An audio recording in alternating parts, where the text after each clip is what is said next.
നമുക്കൊന്നൊരു ബോ ഉണ്ടാക്കാം. ഒരു ജെയിൻറ്റ് ബോ. അത്ര വലിയ ജെയിൻ്റ് അല്ലെങ്കിലും സാധാരണ ചെയ്യുന്നതിനേക്കാളും അത്യാവശ്യം വലിപ്പം കൂടുതലാണ്. അതുകൊണ്ടാണ് ജെയിൻറ്റ് ബോ എന്ന് പറഞ്ഞത്. ഞാനിതിനെ കളർ പേപ്പറാണ് എടുത്തിട്ടുള്ളത്. നിങ്ങളുടെ കയ്യിലുള്ള പേപ്പർ ഏതാണോ അതെടുക്കാം. അതിനെ ഒന്ന് സ്ക്വയറാക്കി കട്ട് ചെയ്യുക. അതിനുശേഷം ഇതിൽ കാണുന്നത് പോലെ തന്നെ 2 തവണ അങ്ങോട്ടും ഇങ്ങോട്ടും മടക്കിയെടുക്കുക.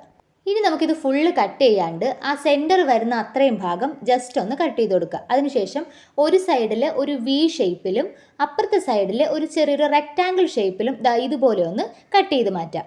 അതിനുശേഷം നമുക്ക് ഈ ബാക്കി വന്ന ഈ 2 സൈഡിനെ ഒരുമിച്ച് വെച്ചതിന് ശേഷം ഒരു കർവ് വരുന്ന ഒരു ഷേപ്പിൽ ഇതുപോലെ ഒന്ന് ജസ്റ്റ് ഒന്ന് കട്ട് ചെയ്തെടുക്കാം.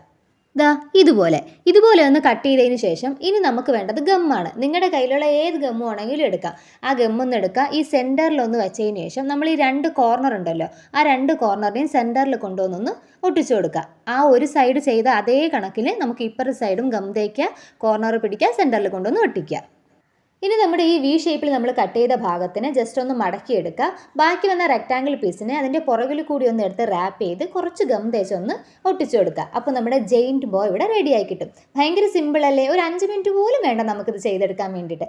അപ്പോൾ എല്ലാവരും ഇത് ചെയ്തു നോക്കുക. വീഡിയോ ഇഷ്ടപ്പെട്ടാൽ ലൈക്ക് ചെയ്യുക, സബ്സ്ക്രൈബ് ചെയ്യുക, ഷെയർ ചെയ്യുക. ബൈ.